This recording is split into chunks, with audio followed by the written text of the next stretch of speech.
দার্জিলিংয়ের অন্যতম আর একটা জনপ্রিয় ডেস্টিনেশন পাইন ভিউ ফরেস্ট। চারিদিকটা দেখুন, ঘন মেঘে কুয়াশায় ছেয়ে আছে আর প্রচণ্ড পরিমাণে বৃষ্টি হচ্ছে। তার মধ্যেও আমরা এখানে ছুটে এসেছি শুধুমাত্র প্রকৃতির প্রতি ভালোবাসার।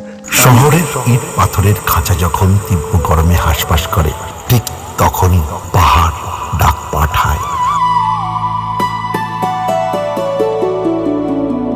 আর সেই ডাক যদি হয় আষাঢ়ের ভরা বর্ষায়, তবে তাকে উপেক্ষা করার সাধ্য কার?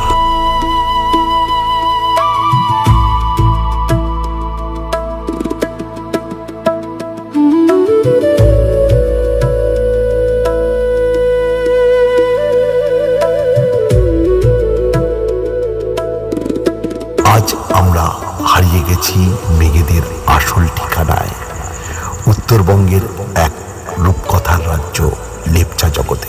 ঘুম স্টেশন পেরিয়ে বাইক যখন লেপচা জগতের দিকে মোড় নিল, দার্জিলিংয়ে এখন বৃষ্টি চালু হয়েছে আর আমরা এবার সমতলের দিকে যাচ্ছি। কখন বৃষ্টি থামবে জানি না। সাংঘাতিক পরিমাণে দার্জিলিংয়ে এখন বৃষ্টি চলছে। চারপাশটা কেমন যেন বদলে গেল।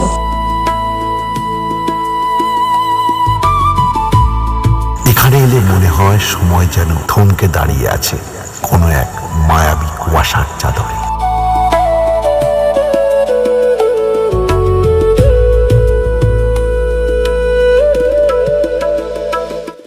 এখানে দৃশ্যমানতা ক্রমশ কমে আসছে আর এখানে প্রচুর পরিমাণে বৃষ্টি হচ্ছে এই মুহূর্তে। তাই দার্জিলিংয়ের এই ভিউ পয়েন্টে এখন প্রায় পর্যটক শূন্য। বর্ষা মানে এক অদ্ভুত নিস্তব্ধতা, ঝিঝি পোকার ডাক আর বৃষ্টির রিনিঝিনি শব্দ। পাইন বনের এই ভেজা সোদা গন্ধ বুক ভরে টেনে নিলে শহরের সব ক্লান্তি নিমেষেই উধাও হয়ে যায়।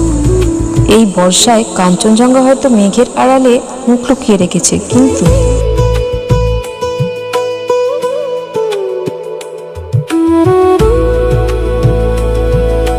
কুয়াশার এই যে লুকোচুরি খেলা, এর সৌন্দর্য কোনো হিমালয়ের চেয়েও কম নয়। পাহাড়ি কাঠের ঘরের জানলা দিয়ে বাইরে তাকিয়ে থাকা আর ব্যাকগ্রাউন্ডে রবীন্দ্রসঙ্গীত। এমন মেঘরে বাদল ঝড় ঝরে, তপনহীন ঘন তমসা, এমন দিনের তারে বলা যায়। এক কাপ ধোঁয়া ওঠা গরম চা আর প্রিয় মানুষের হাত। বর্ষায় লেপটা জগৎ যেন ভালোবাসার জন্য এক অন্য সংজ্ঞা শেখায়। যারা বৃষ্টির শব্দে শান্তি খোঁজেন, এই বর্ষায় লেপটা জগৎ তাদের হতাশ করবে না।